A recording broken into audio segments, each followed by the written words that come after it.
kamatan na parang hindi mo makita yung daan. But because you have faith sa relasyon ninyo, kahit wala kang makitang daan, blindedly, you will go on. Because true love comes along with faith. Yung paniniwala na magkamali ka man, madapa ka man, at pag tumayo ka, somebody will reach, di ba? Or will extend the hand. Para kung maitayo mo yung isang paa mo, matulungan yung tumayo yung kabila. Masarap daw magmahal, sabi. But in the beginning of loving someone, nobody will tell you na kung gaano kasarap magmahal, katumbas niyo yung sakit pag nasaktan ka. I always say, mga kaibigan, the very person that you will love the most will be the same person who will hurt you the most. OMG. Ay, Chico, nakikinig ka ba? I am trying to come up with a speech. Mga kaibigan, impromptu po ito, wala akong binabasa. Like I always do, I don't read anything. Pag nasaktan tayo, mga kaibigan, nandun yung pagkakataon na it will feel like it's the end of your day. Ayaw mo na ng bukas.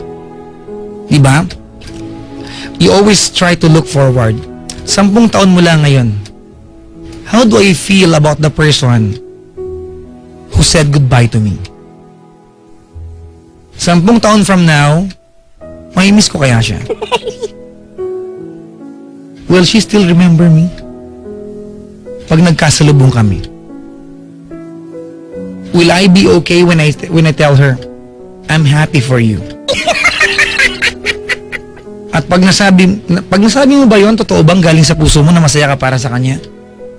O gusto mo lang sabihin para hindi kanya kutsain that after 10 taon, okay na siya at ikaw nanghihinayang pa rin. Diba? Ang relasyon, mga kaibigan, dalawa lang yan. You welcome someone in your life. If it will not work, you say goodbye.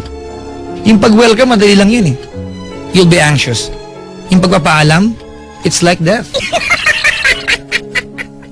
Like a big part of you, yung pagkatao mo nagmahal sa taong yan, will die. Alongside the memories. OMG. Dapat yun ang title ko, no? OMG.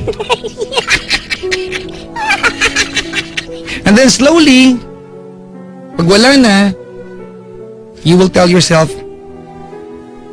it's okay. Somebody will love me again. At pag nagmamahal ka na ulit, nagmamahal ka na ulit, maalala mo yung dati. Tao ka lang. Ikukumpara mo. Mali yun, di ba? But you can't help.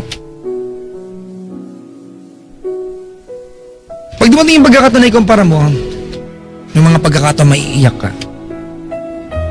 At yung tao, yung bagong tao sa buhay mo, might feel like iniiyakan mo pa yung ex mo.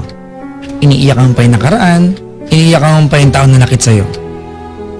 But the bottom line is, kahit may panibago kang mamahalin, it will never be a crime to cry for someone who's been a part of your life.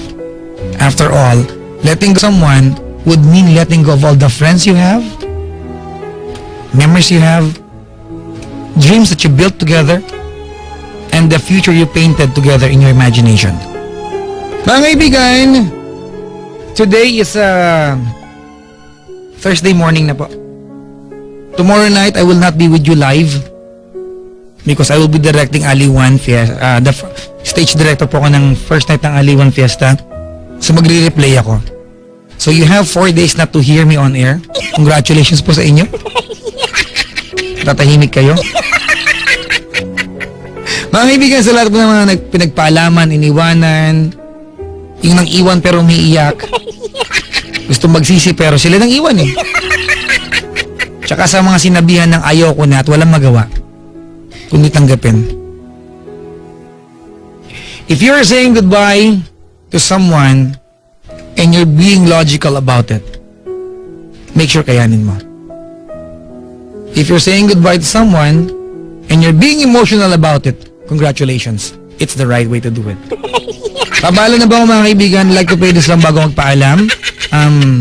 Kuko, tumigil ka nga.